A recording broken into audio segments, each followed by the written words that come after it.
In the spring of 1932, a prominent Zurich banker named Heinrich Waller arrived at Carl Jung's consulting room with a complaint that puzzled every physician he had consulted. He was, by all outward measures, a man of exceptional rationality. His career had been built on precision, calculation, and the methodical elimination of uncertainty.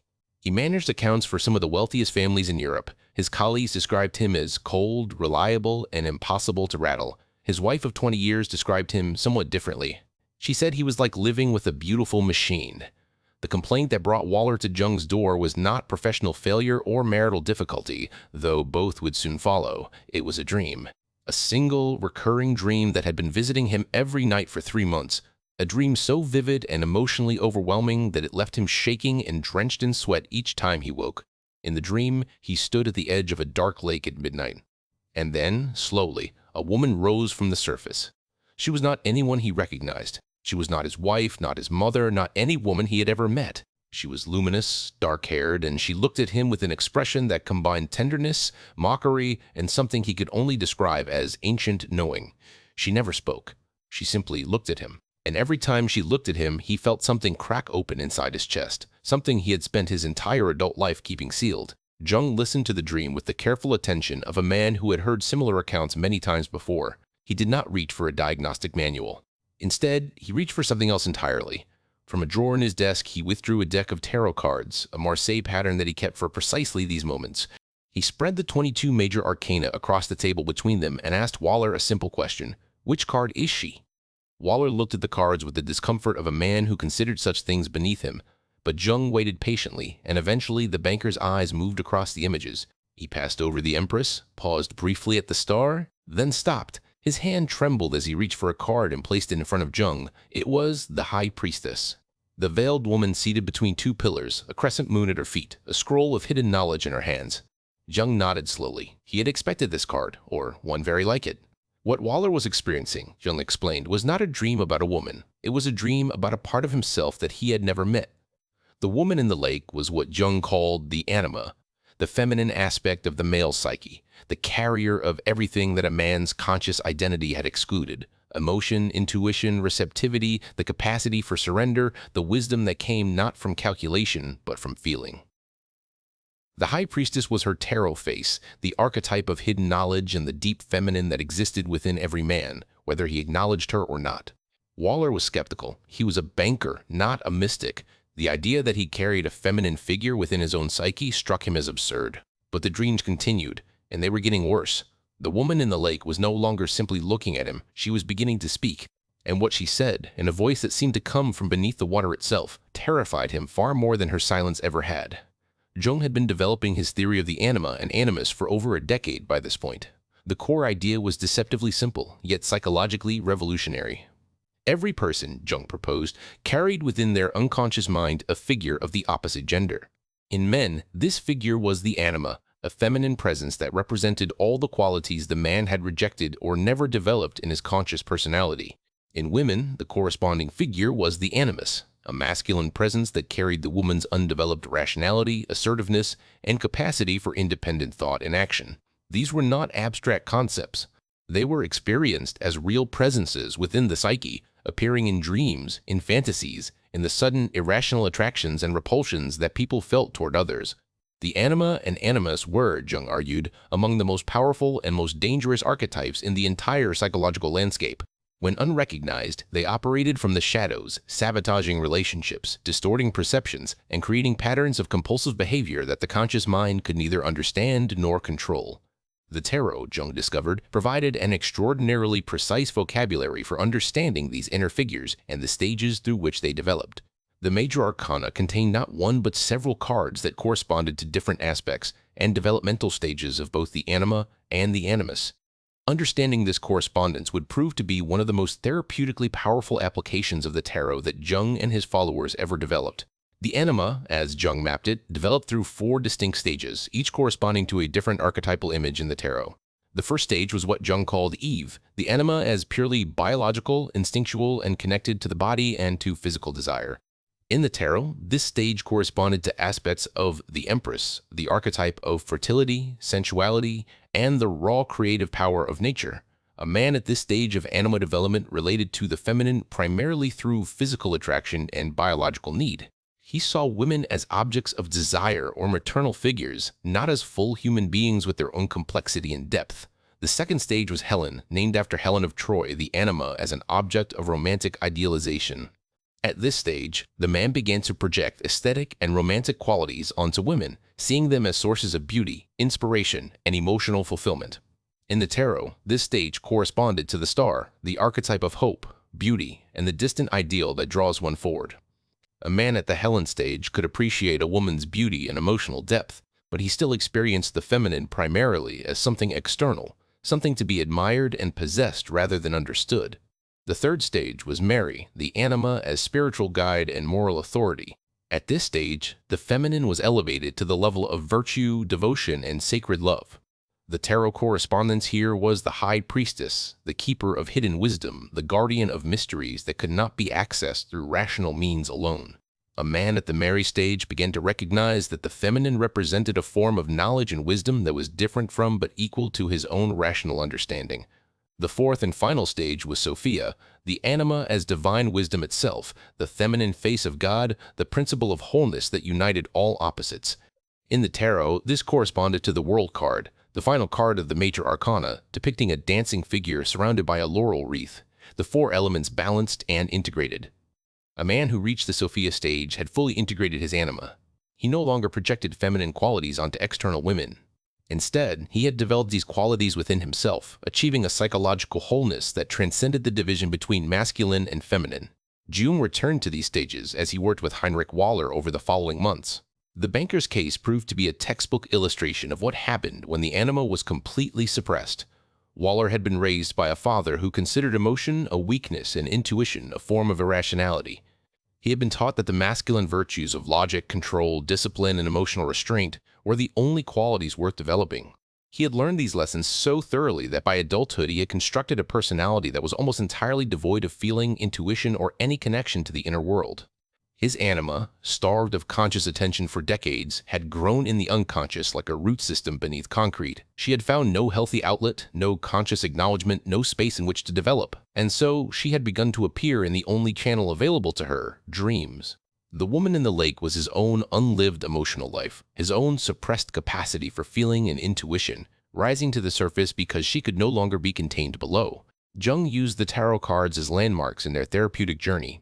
He asked Waller to spend time each week with a specific card, not analyzing it intellectually, but sitting with it, allowing himself to feel whatever the image evoked.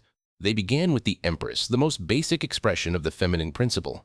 For a man who had spent his entire life in the world of numbers and calculations, simply sitting with an image of abundance, fertility, and sensual beauty was initially almost unbearable.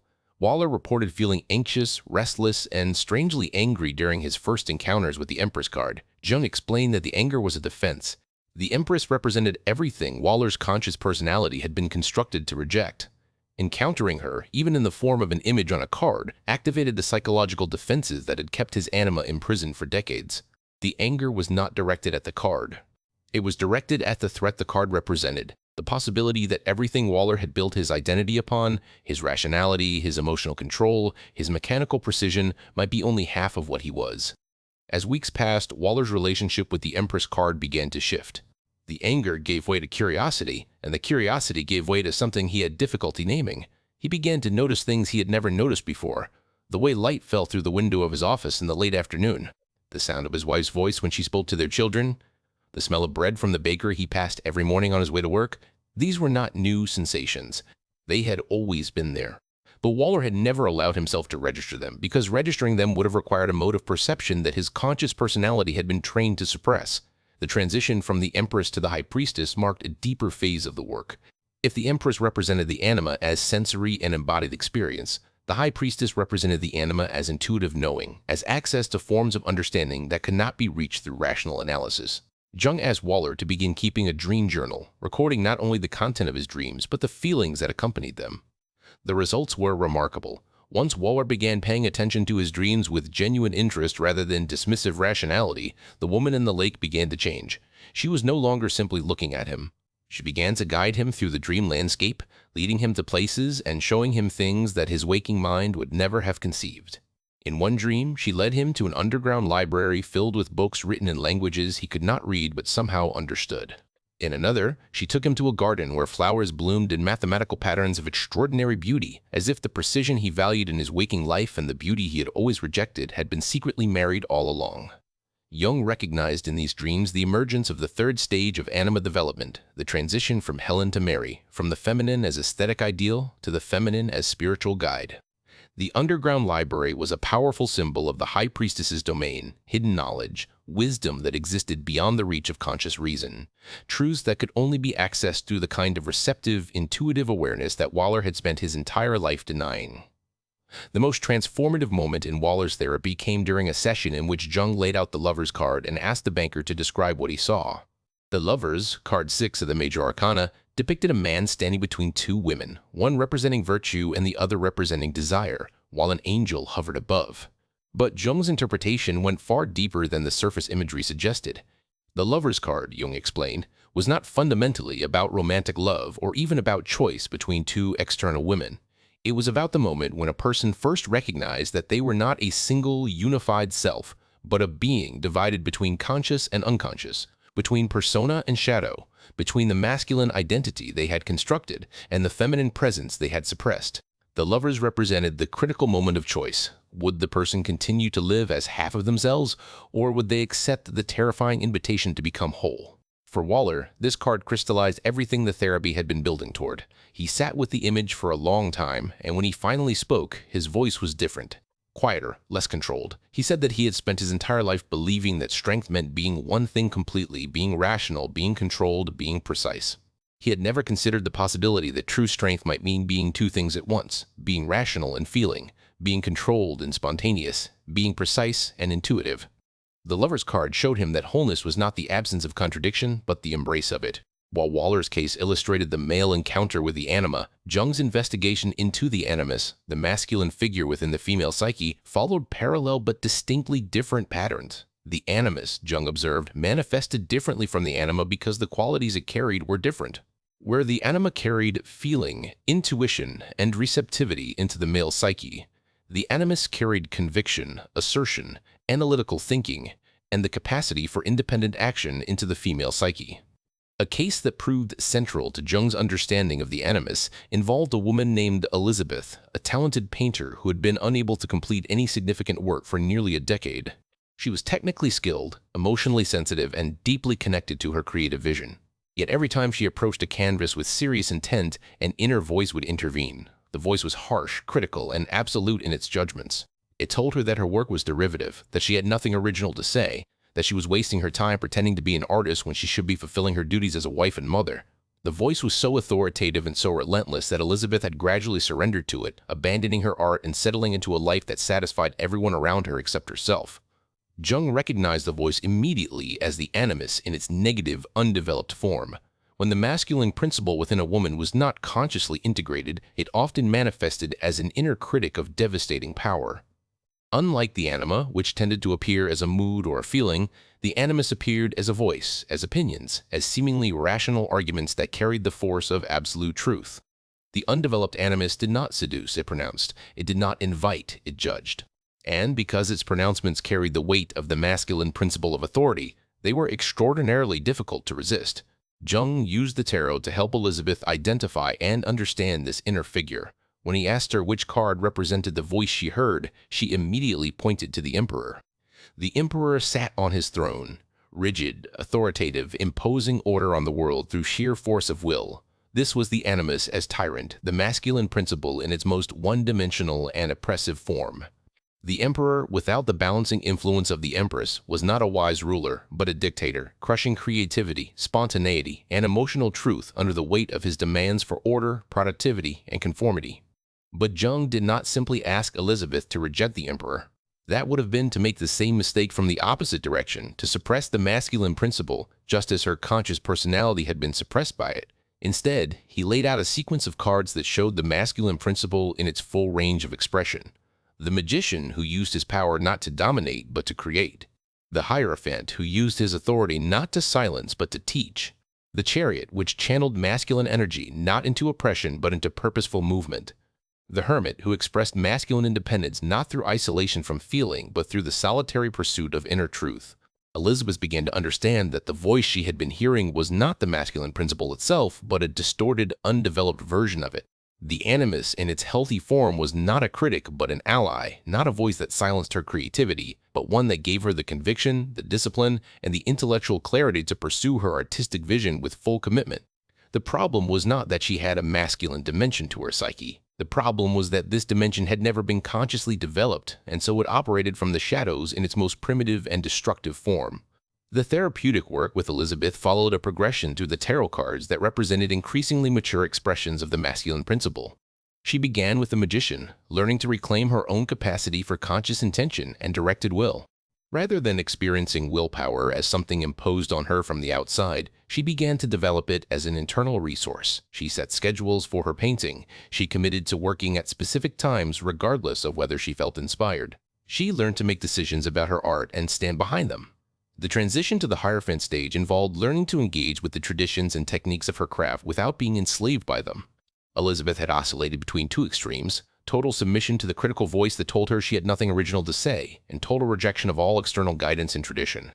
The Hierophant taught a middle path, a way of learning from the masters without losing one's own voice, of respecting tradition without being imprisoned by it. The Chariot stage brought the most dramatic transformation. Elizabeth began to channel her newly developed masculine energy into sustained creative effort. She completed her first major painting in nearly a decade, a large canvas that she later described as the first honest work she had ever produced. It was not technically perfect. It was not what the critical voice would have demanded, but it was authentically hers, born from the integration of her feminine sensitivity and creative vision with the masculine qualities of discipline, conviction, and the courage to put her vision into the world. Jung documented the parallel patterns of anima and animus development extensively, and the tarot proved invaluable as a mapping tool. One of his most significant observations was that the anima and animus did not develop in isolation. They developed in relationship to each other, both within the individual psyche and between people in actual relationships. When a man projected his anima onto a woman, he was not relating to her as a real person, but as a screen for his own unintegrated feminine qualities. When a woman projected her animus onto a man, she was relating not to him but to her own unintegrated masculine qualities. This insight had profound implications for understanding romantic relationships. Jung observed that most romantic attractions were, at least initially, anima and animus projections. A man fell in love not with a real woman, but with his own anima reflected in her. A woman fell in love not with a real man, but with her own animus reflected in him. The intoxicating quality of early romantic love, its sense of completeness, of having found one's missing half, was actually the experience of briefly encountering one's own repressed contrasexual nature through the mirror of another person. The tarot's Lover's card in this light took on an even deeper meaning. The choice depicted in the card was not between two external partners, but between two ways of relating to one's own inner opposite. One could continue to project the anima or animus outward, seeking wholeness through another person and inevitably being disappointed when the real person failed to match the archetypal projection.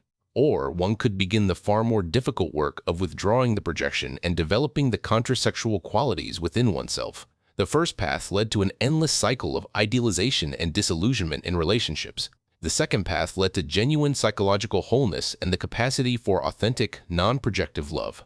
A case that illustrated this dynamic with particular clarity involved a married couple who came to one of Jung's students for therapy in the 1940s.